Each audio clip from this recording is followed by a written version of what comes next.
اللہ اللہ اللہ اللہ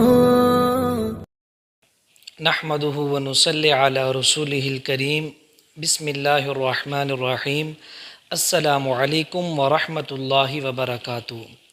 امید ہے کہ تمام ناظرین خیر و عافیت سے ہوں گے۔ ناظرین، آج کی ویڈیو بہت ہی اہم ویڈیو ہے۔ آج میں صدقۃ الفطر کے حوالے سے گفتگو کروں گا اور تمام اہم مسائل کی طرف انشاءاللہ تعالی آپ کو متوجہ کروں گا۔ ان مسائل کا یا تو براہ راست آپ کے ساتھ تعلق ہوگا یا ان مسائل کا آپ کے قرب و جوار، دوست احباب کے ساتھ یا رشتہ داروں کے ساتھ تعلق ہوگا۔ اس لیے آپ نے ان مسائل کو ثواب کی نیت سے اچھی طرح سے سمجھنا ہے، ویڈیو کو آخر تک دیکھنا ہے۔ تمام مسائل کو سمجھنے کے بعد آپ نے ان کو آگے بھی بیان کرنا ہے، دوسرے مسلمانوں تک بھی پہنچانا ہے۔ سامعین محترم، جیسے ہی عید الفطر قریب آتی ہے تو مسلمان صدقۃ الفطر کی طرف متوجہ ہو جاتے ہیں۔ آج کا ٹاپک ہمارا صدقۃ الفطر ہے۔ فطر کا معنی ہوتا ہے کھولنا یا ترک کر دینا۔ اب صدقۃ الفطر کی وجہ تسمیہ کیا ہے؟ حدیث پاک کے اندر آتا ہے کہ یہ روزوں کا ایک طرح سے صدقہ ہے کہ رمضان کے اندر انسان روزوں کا حق ادا نہیں کر سکا، اللہ تعالیٰ کی بندگی اور عبادت جس طرح سے کرنی چاہیے تھی وہ نہیں کر سکا، لہٰذا اس کے فطرانے کے طور پہ یہ صدقہ فطر ادا کیا جاتا ہے۔ سب سے پہلی بات تو یہ ہے کہ صدقہ فطر کس وقت واجب ہوتا ہے؟ تو ناظرین، صدقہ فطر کے وجوب کا وقت جیسے ہی عید والے دن صبح صادق ہوتی ہے تو انسان کے اوپر صدقہ فطر واجب ہو جاتا ہے۔ جیسے ہر چیز کا ایک ٹائم ہوتا ہے، روزے کے کھلنے کا ٹائم ہے، روزے کے افطار کرنے کا ٹائم ہے، ہماری 5 نمازیں ہیں، 5 نمازوں کا ٹائم طے ہے، اسی طرح سے صدقہ فطر کے واجب ہونے کا وقت بھی طے ہے کہ اس کے واجب ہونے کا وقت ہے عید الفطر والے دن جیسے ہی صبح صادق ہو انسان کے اوپر صدقہ فطر واجب ہو جاتا ہے۔ اب سوال یہ ہے کہ صدقہ فطر کن کے اوپر واجب ہوتا ہے؟ تو سامعین محترم، جتنے مالدار حضرات ہیں اور جس طرح سے ہم زکوٰۃ کو سمجھتے ہیں، زکوٰۃ کا اور صدقہ فطر کا صرف اتنا فرق ہے، زکوٰۃ کے اندر صاحب نصاب بننے کے لیے ضرورت سے زائد چیزوں کو کنسیڈر نہیں کیا جاتا۔ فار ایگزامپل، ایک آدمی ہے، اس کے پاس 2 لیپ ٹاپس ہیں، 2 گاڑیاں ہیں، 2 موبائلز ہیں، 2 گھر ہیں، تو یہ جو ضرورت سے زائد چیزیں ہیں، ڈنر سیٹس ہیں اور بہت ساری گھر کے اندر بسترز ہیں، ان چیزوں کو کنسیڈر نہیں کیا جاتا زکوٰۃ کے اندر۔ لیکن صدقہ فطر کے اندر اور قربانی کے اندر ان تمام چیزوں کو کنسیڈر کیا جاتا ہے، لہٰذا ضروریات زندگی سے ہٹ کر جتنی بھی زائد چیزیں ہیں اگر ان کی مقدار اتنی بنتی ہے کہ یہ بندہ صاحب نصاب بن جاتا ہے تو اس کے اوپر صدقہ فطر واجب ہے۔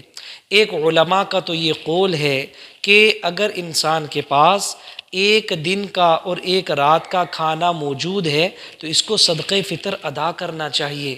ایسا بندہ فقیر نہیں ہے، لہٰذا جب فقیر نہیں ہے تو اس کو چاہیے کہ صدقہ فطر ادا کرے۔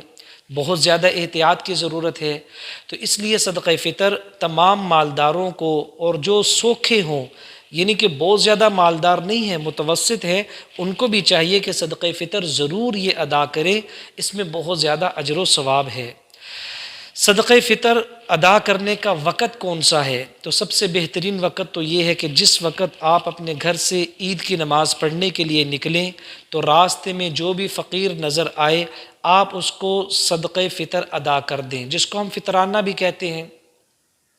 اگر کوئی بندہ کسی مجبوری کی وجہ سے فقیر نہیں ملا، یا عید کی نماز میں آخر میں پہنچا ہے، یا گھر کے ساتھ بالکل مسجد ہے، تو اگر اس کو موقع ہی نہیں ملا تو ایسا بندہ عید کی نماز پڑھنے کے بعد بھی صدقہ فطر ادا کر سکتا ہے، لیکن بہت زیادہ تاخیر کرنا یہ مناسب نہیں ہے۔ سوال یہ ہے کہ کیا کوئی بندہ رمضان سے بھی پہلے صدقہ فطر یعنی فطرانہ ادا کر سکتا ہے؟ تو علماء نے لکھا ہے کہ بہتر یہ ہے کہ رمضان کے اندر یعنی جیسے ہی رمضان المبارک شروع ہو گیا، پہلے روزے سے لے کے عید الفطر تک جس ٹائم پہ بھی آپ صدقہ فطر ادا کریں آپ کا ادا ہو جائے گا۔ کسی علماء کا اس میں کوئی اختلاف نہیں ہے، لیکن بعض علماء نے اس سے اختلاف کیا ہے کہ رمضان سے بھی پہلے آپ صدقہ فطر ادا کریں، لہٰذا ہمیں احتیاط کرنی چاہیے، اور رمضان سے پہلے ہم زکوٰۃ تو دے سکتے ہیں لیکن رمضان سے پہلے صدقہ فطر ادا نہ کیا جائے۔ البتہ رمضان کے اندر پہلا عشرہ، دوسرا عشرہ، تیسرا عشرہ، جو بھی ٹائم ایزی ہو عید سے پہلے آپ صدقہ فطر ادا کر سکتے ہیں۔ بلکہ میں تو آپ سے یہ گزارش کروں گا کہ وہ مجبوریاں جو ابھی میں نے بتائی ہیں، یعنی عید والے دن آپ کو لگتا ہے کہ راستے میں فقیر نہیں ملیں گے، یا آپ کو لگتا ہے کہ میرا گھر تو مسجد کے ساتھ ہے، یا آپ کو لگتا ہے کہ میرا تو مسجد والی گلی میں گھر ہے، تو جیسے ہی عید کی نماز پڑھنے کے لیے میں نکلوں گا فقیر مجھے نہیں میسر ہوں گے، تو میں تو عید کی نماز پڑھ چکا ہوں گا، تو اس کو بہتر یہ ہے کہ یہ نماز سے پہلے، چاند رات سے بھی پہلے، یہ 28 29 یہ رمضان کے اندر آخری عشرے میں ہی صدقہ فطر ادا کر دے، کہ عید سے تاخیر ہونا اس سے بہتر یہ ہے کہ رمضان کے اندر ہی آپ صدقہ فطر ادا کر دیں۔ سامعین محترم، یہ صدقہ فطر کی کچھ اہم باتیں تھیں۔ اب جو گھر کا سربراہ ہے، گھر کے سربراہ کے ذمے اپنا بھی صدقہ فطر ہے، اپنی نابالغ اولاد کا، یہ یاد رکھیے گا، نابالغ اولاد کا بھی صدقہ فطر واجب ہے۔ جو بالغ اولاد ہے وہ اپنا صدقہ فطر خود ادا کر سکتی ہیں، لیکن اگر والد ان کی طرف سے ادا کرتا ہے تو ادا ہو جائے گا۔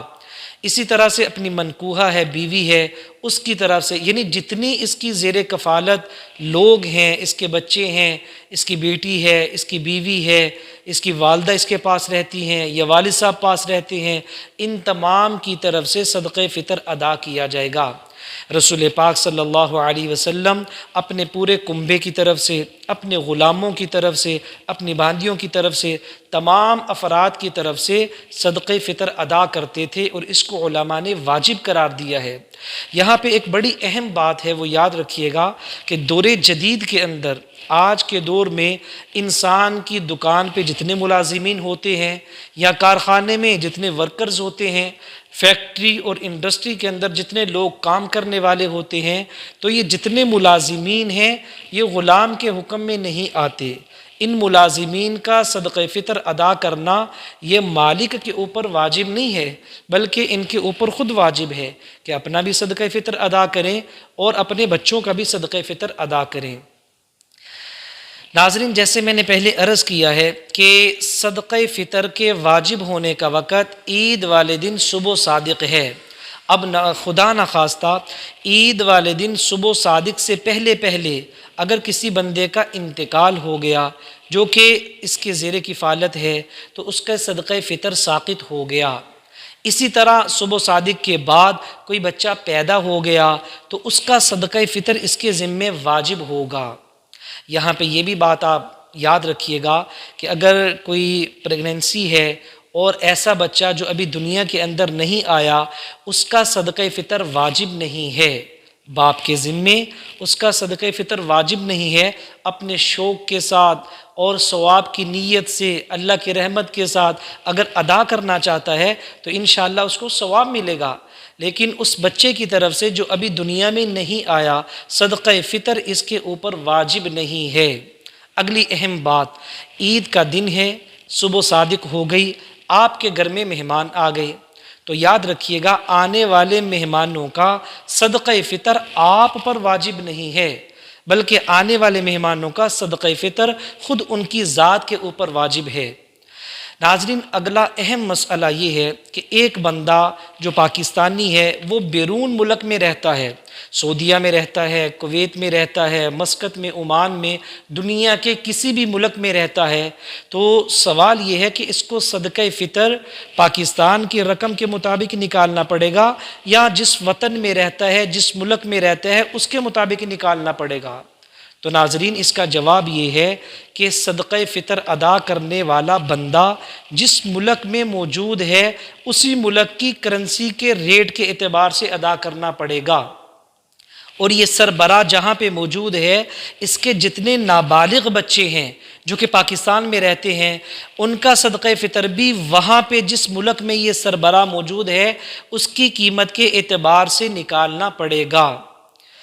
اور جو بالغ بچے ہیں اس کے، اسی طرح اس کی بیوی ہے، ان کا صدقہ فطر پاکستانی رقم کے مطابق، پاکستانی قیمت کے مطابق نکال سکتا ہے۔ اگر یہ باپ خود نکالنا چاہے تو وہاں پہ پاکستان کا حساب لگا کے نکال سکتا ہے۔ اگلا اہم مسئلہ یہ ہے کہ صدقہ فطر کیا آپ اپنے قریبی رشتہ داروں کو دے سکتے ہیں؟ تو ناظرین اس کا جواب یہ ہے کہ بالکل دے سکتے ہیں۔ صدقہ فطر زکوٰۃ کی طرح ہے کہ جس طرح زکوٰۃ آپ اپنے قریبی رشتہ داروں کو دے سکتے ہیں، اسی طرح سے صدقہ فطر بھی آپ اپنے قریبی رشتہ داروں کو دے سکتے ہیں۔ اگلا سوال یہ ہے کہ نیت کے بغیر آپ نے صدقہ فطر دے دیا۔ مثلا ایک صاحب کا سوال یہ ہے کہ اس نے کسی کو کچھ رقم دی، کچھ پیسے دے دیے، اب اس کو خیال آیا کہ یار میں اس رقم کی نیت کر لوں کہ یہ صدقہ فطر ادا ہو جائے۔ تو اس میں علماء یہ فرماتے ہیں کہ اگر وہ چیز یا وہ پیسے یا وہ مال جو آپ نے کسی بندے کو دیا ہے اور آپ کا ظن غالب ہے کہ ابھی اس کے پاس موجود ہے، اس نے خرچ نہیں کیا، تو آپ صدقہ فطر کی نیت کر سکتے ہیں۔ لیکن آپ کو اگر ظن غالب نہیں ہے یا اس بندے نے وہ رقم خرچ کر دی ہے تو پھر آپ صدقہ فطر کی نیت نہیں کر سکتے۔ جس وقت آپ ادا کر رہے ہیں اسی ٹائم پہ آپ کو صدقہ فطر کی نیت کرنی پڑے گی، یہ بہت زیادہ ضروری ہے۔ ایک بھائی کا سوال یہ ہے کہ کیا ہم صدقہ فطر کی رقم کی جگہ پہ کوئی دوسری چیز دے سکتے ہیں؟ تو جی ہاں، بالکل دے سکتے ہیں۔ اتنی مقدار میں، اتنی مالیت میں آپ گندم دے سکتے ہیں، آپ چینی دے سکتے ہیں، آٹا دے سکتے ہیں، آپ گھی وغیرہ دے سکتے ہیں، دالیں دے سکتے ہیں، کوئی بھی دوسری اشیاء اتنی مقدار میں آپ دے سکتے ہیں۔ اگلا سوال یہ ہے کہ صدقہ فطر فقیر کو دیا جا سکتا ہے؟ تو یہ تو بڑا کامن سا سوال ہے کہ صدقہ فطر ہے ہی فقیر کے لیے اور فقیر کو ہی دینا یہ ضروری ہے۔ اگلا سوال یہ ہے کہ کیا صدقہ فطر کسی غیر مسلم کو دیا جا سکتا ہے؟ تو یہاں پہ یاد رکھیے گا کہ جتنے صدقات واجبہ ہیں، چاہے وہ زکوٰۃ ہو، چاہے وہ صدقہ فطر ہو، یہ آپ کسی غیر مسلم کو نہیں دے سکتے۔ آپ نفلی صدقہ کسی غیر مسلم کو دے سکتے ہیں، لیکن زکوٰۃ کا پیسہ اور اسی طرح صدقہ فطر کا پیسہ آپ کسی غیر مسلم کو نہیں دے سکتے۔ کسی مسلمان فقیر کو دینا یہی زیادہ بہتر ہے۔ اگلا سوال یہ ہے کہ ایک شخص اپنا صدقہ فطر نکال رہا ہے تو کیا وہ مختلف افراد کو تقسیم کر کے دے سکتا ہے؟ مثال کے طور پہ 3، 4، 5 فقراء ہیں تو کیا ایک فقیر کو دینا ضروری ہے یا مختلف لوگوں کو وہ بانٹ سکتا ہے؟ تو اس کا جواب یہ ہے کہ جناب آپ اپنا صدقہ فطر مختلف فقیروں کو بانٹ سکتے ہیں، مختلف فقیروں کو دے سکتے ہیں، اس سے آپ کے اوپر کوئی بھی حرج نہیں آتا۔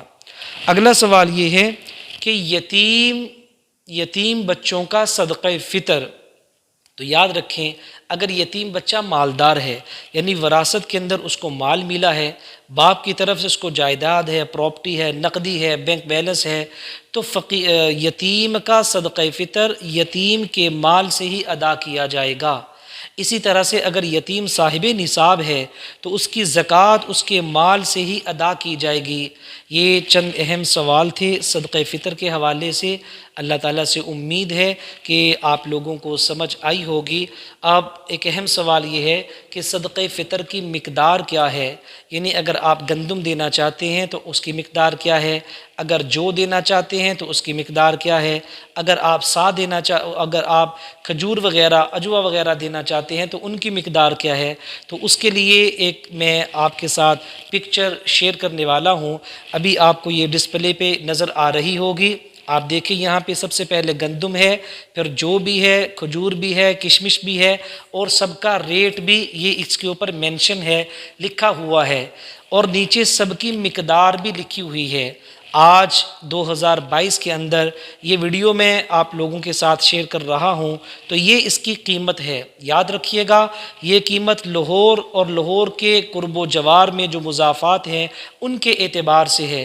ان کے نیچے جو کوانٹٹی لکھی ہوئی ہے، مقدار لکھی ہوئی ہے، آپ کہیں پہ بھی رہنے والے ہیں، اتنی مقدار کی مالیت آپ اپنی کنٹری کے اعتبار سے پتہ کر لیں، یا پاکستان میں دوسرے شہر میں رہتے ہیں، مثلا اسلام آباد میں ہیں، آپ سیالکوٹ میں ہیں، آپ کراچی میں ہیں، آپ سرگودے میں ہیں، کہیں پہ بھی ہیں، تو یہ جتنی مقدار آپ کو نظر آ رہی ہے اتنی مقدار کی قیمت مارکیٹ سے پتہ کر لیں، تو پتہ کرنے کے بعد آپ اس کی ادائیگی کر سکتے ہیں۔ یاد رکھیے گا، اگر آپ یہ ویڈیو 2022 کے بعد دیکھ رہے ہیں تو بھی یہی اصول ہے، یہی کلیہ ہے کہ آپ اتنی مقدار کو لکھ لیں، حساب لگا لیں، یعنی گندم اتنی مقدار میں اور کشمش اتنی مقدار میں، جس کی آپ نے صدقہ فطر نکالنی ہو اس کی مقدار کو سامنے رکھیں اور اس کی مارکیٹ سے ویلیو لے لیں، اس کی قیمت کا اندازہ لگوا لیں اور صدقہ فطر ادا کر دیں۔ اللہ تعالی ہم تمام مسلمانوں کی عبادات کو قبول و منظور فرمائے اور اس میں اخلاص پیدا فرمائے۔ اپنا خیال رکھیں، دعاؤں میں ہمیں یاد رکھیں۔